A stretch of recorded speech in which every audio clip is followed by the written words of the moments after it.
မြန်မာတက္ကရာ1388ခုနှစ်ဒီအတာတကြံပေါ့နော်နှစ်စန်းတရက်နေ့ရောက်ပြီဆိုတာနဲ့ကျမတို့နှစ်တစ်ကိုကူးပြောင်းပြီပဲဖြစ်ပါတယ်ရှင့်တနင်္ဂနွေသားသမီးတွေကန်စားတာကလေမြန်မာတက္ကရာ1388ခုနှစ်မှာထိတ်တန်းကိုရောက်ရှိနေပြီပဲဖြစ်ပါတယ်ရှင့်ကျမမဟာတေးကျန်စာဟောကိန်းပေါ့နော်တင်းကျန်စာရွက်လေးလည်းကျမဖတ်တယ်မဟာတေးကျန်စာဟောကိန်းထဲမှာလည်းကောစာတက္ကရာ1388ခုနှစ်2026ဒီ4လပိုင်းမဟာတေးကျန်နော်နှစ်စန်းတရက်နေ့ကြော်ပြီးရနဲ့တနင်္ဂနွေသားသမီးတွေကရွှေထီးဆောင်ရမယ်နှစ်လို့ပြောရမယ်ရှင့်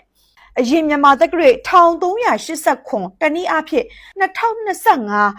4လပိုင်းကနေပြီးတော့အခု2026 4လပိုင်းထိကိုပေါ့နော်တနင်္ဂနွေသားသမီးတွေရဲ့ကန်စာတာအမှန်တိုင်းပြောရင်အားမရသေးဘူးပေါ့နော်အရင်တော့စိုးနေတဲ့တော့မပါဘူးဒါပေမဲ့ငွေအကုန်အကျများခဲ့တဲ့နှစ်လို့ပြောရမယ်ရှင်နင်ခုနေသားသမီးရဲ့ငွေကြေးကန်စားတာကငွေလုံးဝမဝင်တာမျိုးတော့မဟုတ်ဘူးငွေဝင်လာတယ်မလားငွေအကုန်ပြတ်ထွက်သွားတယ်လက်ထဲမှာတတပူမခံနိုင်ဘူးအဖက်မတင်တာငွေမစုမိတာငွေမမြဲတာလေးတွေပေါ့နော်ကြုံတွေ့ခဲ့ရတယ်တချို့ဆိုရင်ပေါ့နော်ကိုငွေတွေသူများလက်ထဲကိုမြုပ်နေတယ်ဥပမာရဆက်ရှိတဲ့ငွေတွေမရပေးဆက်ရှိတဲ့ငွေတွေပေးရတော့မယ်နော်ငွေကြေးရတော့ငွေကဝင်လိုက်ထွက်လိုက်ဝင်လိုက်ထွက်လိုက်နဲ့ငွေကြေးကန်စားတာကငွေကအဖက်မတင်ဘူးငွေတွေအလုံးကြီးဝင်လာခဲ့လေငွေကကြီးကြီးမားမားအဖက်တင်တာမျိုးရှိလားဆိုတော့လက်စုပ်လက်ကင်ပြဆရာရှိလားဆိုရင်တော့မရှိဘူးဖြစ်နေရဲ့နှစ်လို့ပြောရမယ်ရှင်အဓိကတော့ဒီမြန်မာနှစ်ကပေါ့နော်စမတို့တတိယငွေသားသမီးတွေကငွေဘလောက်ပဲရငွေမစုမိရဲ့အတွက်ပေါ့နော်အိတ်ပေါက်နဲ့ဖားကောက်နေရတယ်လို့ဖြစ်နေခဲ့ရတဲ့နှစ်လို့ပြောရမယ်ရှင့်ဒီနှစ်စန်းတရက်နေ့ကြော်ပြီးတဲ့ခါကျရင်တတိယငွေသားသမီးတွေငွေတွေကလေအလုံးရဝင်ခင်းရှိရငွေအလုံးရဝင်လာတဲ့ခါကျရင်လေငွေတွေကကိုယ့်လက်ထဲမှာမြဲမယ်နော်ငွေမြဲယုံတွေမကဘဲနဲ့ကိုဖြစ်ချင်တဲ့အိမ်မက်တွေကိုဖြစ်ချင်တဲ့ရီမက်ချက်တွေအများဆုံးပြည့်ဝသွားမယ်ဥပမာအိုးပိုင်အိမ်ပိုင်မရှိတဲ့သူတွေတော့မှပေါ့နော်ဒီမြန်မာတက္ကရာထဲမှာအိုးပိုင်အိမ်ပိုင်ရမယ်နော်မြေကွက်လေးတွေနည်းနည်းလေးအဆောက်သွားပြီးဝယ်မိတာမျိုးပေါ့နော်ကိုအတွက်အကျိုးပေးမဲ့မြေတွေပါရရှိခဲ့ရှိပါတယ်ရှင်ဒီကလေငွေကြီးနဲ့ပတ်သက်ပြီးတော့လက်ခမောင်းခတ်ရမယ်နှစ်လို့ပြောရမယ်ရှင်တကူးကြော်ရင်အထူးပြောရမှာတနင်္ဂနွေသားသမီးတွေပဲဖြစ်ပါတယ်ရှင်တနင်္ဂနွေသားသမီးတွေဒီမြန်မာတက္ကရာမှာဘာတွေဆောင်ရမလဲဘာတွေရှောင်ရမလဲဆိုတာစမကအသေးစိတ်ပြပြပေးသွားမလို့ဝင်သမျှငွေလည်းမြဲအောင်လို့ဘယ်လိုလုပ်ရမလဲဆိုတာနှစ်ဟောင်းကအညံဆိုးတွေဘယ်လိုပြပြောက်သွားအောင်လုပ်ရမလဲဆိုတော့ရေရာလေးတွေဆောင်းရှောင်လေးတွေပြပြပေးသွားမလို့စမရဲ့ဒီဗီဒီယိုလေးကိုစောင့်ကြည့်ပြီးဖို့မှာကြပါတယ်ရှင်ဒီမြန်မာတက္ကရာ1388ခုနှစ်မှာပေါ့နော်ဘာတွေရှောင်ရမလဲဆိုရင်ပေါ့နော်တနင်္ဂနွေသားသမီးတွေအားနာတယ်နော်အယုံလွယ်တယ်ပြီးရင်ခဏခဏကူညီတယ်တခါတလေကို့အတွက်ကိုယ်တော့မကြည့်ပဲနဲ့သူများတခါကူညီပေးလိုက်တယ်ဒါပေမဲ့အဲ့ကူညီပေးလိုက်တဲ့ဟာလေသူတစ်ပါးကကို့အကောင်းမြင်လားဆိုတော့လေအကောင်းမမြင်ဘူးအဆိုးပြောခံရတယ်ကိုကဘလောက်ကူညီညီဘလောက်ပေးဆက်ဆက်အဲ့လူကကို့ပုံမှာအကောင်းမမြင်ဘူးအဲ့ဒါလေတနင်္ဂနွေသားသမီးတွေအမှတ်မရှိဘူးတနာလွယ်တယ်ယုံလွယ်တယ်နော်အဲ့အရာတွေကြောင့်ကိုကိုလေပြန်ပြီးတော့ဒုက္ခပေးတတ်တယ်ရှင့်ကိုတော့ထိခိုက်ရလောက်တဲ့ထိတော့မကူညီဖို့မှာကျင်ပါတယ်ရှင့်ပြီးရင်တနင်္ဂနွေသားသမီးကအဲ့လိုစိတ်ထားကောင်းတယ်စေတနာကောင်းတယ်အဲ့ဒီအရာတွေကရောင်ပြန်ဟက်မဲ့နှစ်လို့ပြောရမယ်ရှင့်တကြားမမဲ့နှစ်လို့ပြောရမယ်ရှင့်အဓိကကလေမဟာလက်ကိန်းထိုးမဲ့လားတကြားမပြီးတော့ငွေတွေအစုလိုက်အပြုံလိုက်ဝင်မဲ့နှစ်လို့ပြောရမယ်ရှင့်အဓိကကလေကံကံကြီးအကျိုးကယုံရတယ်ရှင့်အဓိကကိုကကောင်းတာလို့ရင်ကောင်းတာဖြစ်မယ်မကောင်းတာလို့ရင်မကောင်းတာဖြစ်မယ်ဆိုသလိုပေါ့စိတ်ထားကောင်းစေတနာကောင်းတဲ့အရာတွေကဒါလေးကတော့အသုံးဝင်သွားတယ်ပေါ့နော်ဒါပေမဲ့ကိုတော့ထိခိုက်တာမျိုးလေးတွေဖြစ်တိုင်တာဘူးလို့ဇာမကတော့ကြိုပြီးတော့သတိပေးတာနော်ငွေချင်းနဲ့ပတ်သက်ပြီးတော့ငွေချိပေးတာမျိုးလေးဒါမှမဟုတ်အာမခံပေးတာမျိုးလေးတွေမလုံးမိစေဖို့ဇာမလေးကတော့အထူးမှကျမရတယ်ရှင့်ပြီးရင်တနင်္ဂနွေသားသမီးတွေကြံစီလိုက်တိုင်းကိစ္စတွေလုပ်ငန်းတစ်စီးပွားတစ်ပေါ့ဘဲအရာကိုမဆိုကိုကကြံစီလိုက်တိုင်းအရာတိုင်းဒီနှစ်စန်းတရက်နေ့ကနေစပြီးတော့အကောင့်ထဲစပြီးတော့ဖော်လို့ရပါပြီရှင်ကိုကြံစီလိုက်တိုင်းစီးပွားတစ်လုပ်ငန်းတစ်တွေကအောင်မြင်မယ်တိုးချဲ့မဲ့လုပ်ငန်းတွေရှိရင်လည်းပေါ့နော်အောင်မြင်မဲ့နှစ်လို့ပြောရမယ်ရှင်နော်ကိုရှောက်နေတဲ့လမ်းကိုဖြည်းဖြည်းချင်းရှောက်နေဖို့တော့လိုအပ်ပါတယ်ရှင်အဲကြောင့်မို့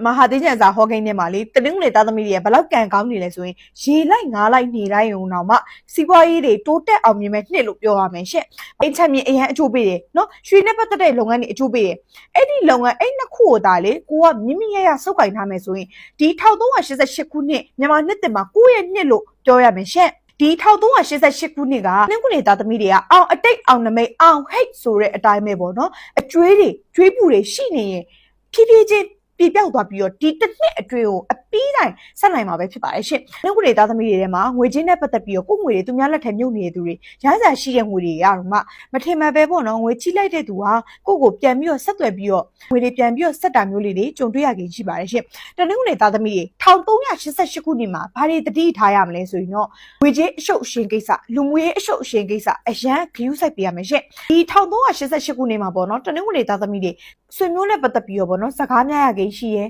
နော်အမွေကိစ္စမြေကိစ္စအဲ့ဒီကိစ္စတွေနဲ့ပတ်သက်ပြီးတော့စကားများရကိန်းရှိပါတယ်ရှင့်1388ခုနှစ်မှာတနင်္ဂနွေသားသမီးကအပြိုင်အဆိုင်အတိုက်ခိုက်တွေများမယ်ရှင့်စီးပွားတူရန်သူသမားလေးတွေရှိနေတယ်နော်ဟိုအနာကလူတွေနောက်ကျောကိုဓာတ်နဲ့ထိုးတတ်တယ်နော်စီးပွားရေးရဖြစ်စေငွေကြီးရဖြစ်စေဘာပဲဖြစ်နေအထူးဂရုစိုက်ရမယ်နှစ်လို့ပြောရမယ်ရှင့်အဓိကကလေဆွေမျိုးကြောင့်ဖြစ်စေအပေါင်းအသင်းကြောင့်ဖြစ်စေစိတ်ညစ်စိတ်လျှော့ရတတ်တယ်ဥပမာပေါ့နော်သူတို့ရှာထားတဲ့ပြဿနာတွေကိုကိုကသွားပြီးတော့လိုက်လံပြီးဖြေရှင်းပေးရတာမျိုးကိုကဂျားထဲကညက်သွားတာမျိုးလေးတွေကြုံတွေ့ရခင်ရှိရမလို့အထူးဂရုစိုက်ရမယ်နှစ်လို့ပြောရမယ်ရှင့်အယောင်းဝယ်နဲ့ပတ်သက်ပြီးတော့ပေါ့နော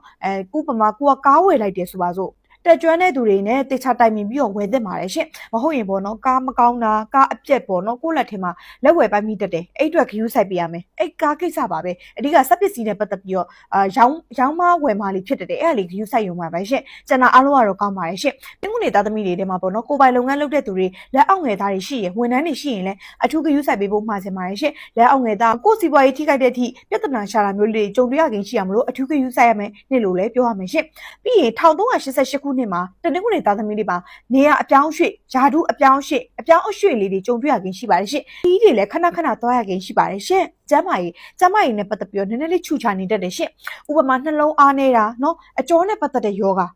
အာယုံကြောဒါမှမဟုတ်ခြေထောက်ထုံကြီးကိုက်ခဲတဲ့ယောဂဒါမှမဟုတ်သွေးတိုးအဲ့လေးနဲ့ပတ်သက်ပြီးတော့အထူးဂရုစိုက်ပေးရမယ်ရှင့်နည်းနည်းလေးစိတ်ကိုစိတ်ကံပြရလောက်တဲ့အထိပေါ့နော်ဂရုစိုက်ပေးရမယ်အဲ့အားလေးပါပဲကျမကြီးနဲ့ပတ်သက်ပြီးတော့နည်းနည်းလေးတော့ကြီးကြီးမားမားတော့စိုးရိမ်စရာတော့မရှိဘူးဒါပေမဲ့တရှောင်တော့ဖြစ်နေတတ်တယ်အဲ့အတွက်အထူးဂရုစိုက်ပေးရမယ်နှစ်လို့လည်းပြောရမယ်ရှင့်တနူးတွေသားသမီးထိကန်အလွန်ကန်ကောင်းပါတယ်နော်ထိကန်ငွေကန်အလွန်ကန်ကောင်းတဲ့အတွက်ထိကန်ဆမ်းမဲ့သူတွေတနူးတွေသားသမီးတွေထဲမှာရှိရဆိုရင်ပေါ့နော်ခွန်တို့တစ်တို့ရှစ်တို့စတဲ့ကဏ္ဍတွေပေါ့အောင်ထိုးပေးဖို့ဆံမလေးရတော့မှာကြပါရဲ့ရှင့်အခြေနဲ့ပတ်သက်ပြီးတော့တနင်္ဂနွေသားသမီးတွေမှာပေါ့နော်မပြတ်သားနိုင်တဲ့ဆက်ဆံရေးတွေရှိနေခဲ့ရင်ပေါ့နော်အဲ့ဒီအရာတွေကိုလွတ်ချပေးဖို့မှာစင်ပါတယ်ရှင့်နှစ်တစ်မှာစိတ်တစ်လူတစ်နဲ့ပဲနေစေခြင်းနဲ့ဘာဖြစ်လို့လဲဆိုတော့ဒီပိတ်လောင်ထားတဲ့relationship မှာပေါ့နော်ဆံမကဆက်မနေစေချင်တော့ဘူးဒီကနေပြီးတော့ယုံထွက်စေချင်တယ်ဒီထက်ပိုပြီးတော့ကောင်းမွန်တဲ့လူတွေလည်းတွေ့နိုင်အောင်မှာမလို့လက်လွတ်တစ်ဖို့အကြံပေးချင်ပါတယ်ရှင်အင်တော်ကြီးနဲ့ပတ်သက်ပြီးတော့အလွန်ကန်ကောင်းမဲ့နှစ်လို့လည်းပြောရမယ်ရှင်သားသမီးကန်အလွန်ကန်ကောင်းတယ်နော်သားသမီးရေးနဲ့ပတ်သက်ပြီးတော့သားသမီးထွန်းကားကိန်းရှိရပေါ့နော်ကောစာတက္ကရာ1388ခုနှစ်မြန်မာ21ရက်နေ့ကနေစပြီးတော့ပေါ့နော်စီးပွားရေးတွေအဆင်ပြေအောင်ငွေကြီးနဲ့ပတ်သက်ပြီးတော့လုံးသမျှကင်သမျှတွေချောချောမွေ့မွေ့အဆင်ပြေအောင်ပေါ့နော်တစ်နှစ်စာဆံမကရေရပေးတော့မှာဖြစ်ပါတယ်ရှင်အဲ့ဒါကတော့အရင်ကလည်းကိုရွှေရှင်ပါတယ်ဆံမတို့ဗုဒ္ဓမြတ်စွာဘုရားရှင်ကိုရမေကြီးကိုပေါ့နော်ဂန်းကွန်ညွတ်နှညွတ်ကလူပူစွာပေးရမှာပဲဖြစ်ပါတယ်ရှင်ဂန်းကွန်ညွတ်မရှိတဲ့သူနိုင်ငံခြားရောက်နေတဲ့သူတွေကတော့ဂျာဇန်ကျော်တပွဲကလူပူစွာပေးရမှာပဲဖြစ်ပါတယ်ရှင်ပြီးရင်တနင်္ဂနွေသားသမီးတွေနော်မြန်မာနှစ်စန်းတရက်နေ့မှာခေါင်းစည်းမင်္ဂလာပြုလုပ်ပေးပါရှင်နှစ်ဟောင်းမှာရှိတဲ့အညံဆိုးတွေပြပြပြီးတော့နှစ်သက်မှာစိတ်သက်ကိုတင်တဲ့ငွေဝင်လန်းပွင့်အောင်ပေါ့နော်ဆမ်မကတယောကင်မိုးရယ်စားရယ်ပေါ့နော်အဲ့ဒီမှာခေါင်းစည်းမင်္ဂလာပြုလုပ်ပေးပါရှင့်တရဏဂုံလည်းရွတ်ပေးပါရှင့်ပြီးတနင်္ဂနွေသားသမီးလုံးသမျှကိုင်သမျှကြံစီတွေအောင်မြင်အောင်လို့ဘာလေးရှောင်ပေးရမလဲဆိုတော့အမဲသားစိတ်သားလေးစားတဲ့သူတွေနည်းနည်းလေးရှောင်ပေးဖို့ဆမ်မလေးကတော့မှာချင်ပါတယ်ရှင့်အမဲသားစိတ်သားရှောင်ရင်ပေါ့နော်ရှောင်တလောက်ပေါ့နော်အောင်မြင်မယ်နော်အထွတ်အထိပ်ရောက်မယ်နှစ်လို့လည်းပြောရမယ်ရှင့်ဒီနေ့သားသမီးတွေပေါ့နော်ဒီ21ရက်နေ့မှာခေါင်းစည်းမင်္ဂလာလုပ်ပေးပါအိမ်မှာရှိရမလို့အပ်တဲ့ပစ္စည်းတွေဓာရီတက်ခဲဖက်နှက်အစုပ်နော်ထီးစုပ်အဲ့ဒါတွေအကုန်လုံးကိုလွတ်ပစ်ပေးပါရှင့်ပြီးရင်ပေါ့နော်တနင်္ဂနွေသားသမီးအညံ့အတိုက်ခိုက်လေးတွေတော့နည်းနည်းလေးရှိနေသေးတာမို့လို့တံမြာသီးကိုလုံးမဲလှူပေးပါရှင့်တံမြာသီးကိုနွမ်းနာနဲ့ဆိုမှပြန်ပြီးတော့အသုံးမပြုပါနဲ့အညံ့အတိုက်ခိုက်အနောက်ဆက်လေးတွေရှိတတ်လို့ပါရှင့်တံမြာသီးကနွမ်းသွားတဲ့ခါကျရင်အသက်ပြန်ပြီးတော့လဲပေးပါအဲ့ဒါကလည်းကိုယ့်ရဲ့ရေတွေကပေါ့နော်ဆမဆိုရင်လည်းရှားသက်ပိုင်ရဲတွေကအဲ့လိုမျိုးပဲကိုယ့်ရဲ့အိမ်နေအိမ်ဖျားမှာပေါ့နော်အများနဲ့တံမြာသီးကိုလှူပေးတာအဲ့ကိုယ့်အတွက်ပေါ့နော်အညံ့အတိုက်ခိုက်တွေကင်းပါတယ်ရှင့်ကဲဒါဆိုရင်ဆမရဲ့ဒီဗီဒီယိုလေးကို like and share လေးလုပ်ပေးဖို့မမေ့နဲ့နော်ဆမရဲ့ဒီဗီဒီယိုရဲ့ comment အောက်မှာလည်းအောင်အရဟန်နဲ့မိမိရဲ့နေ့နံလေးတွေမှန်ထားပေးပါဆမလေးတဦးကြောက်စင်တိုင်းကိုစီမံဆူတောင်းပေးပါမယ်ရှင်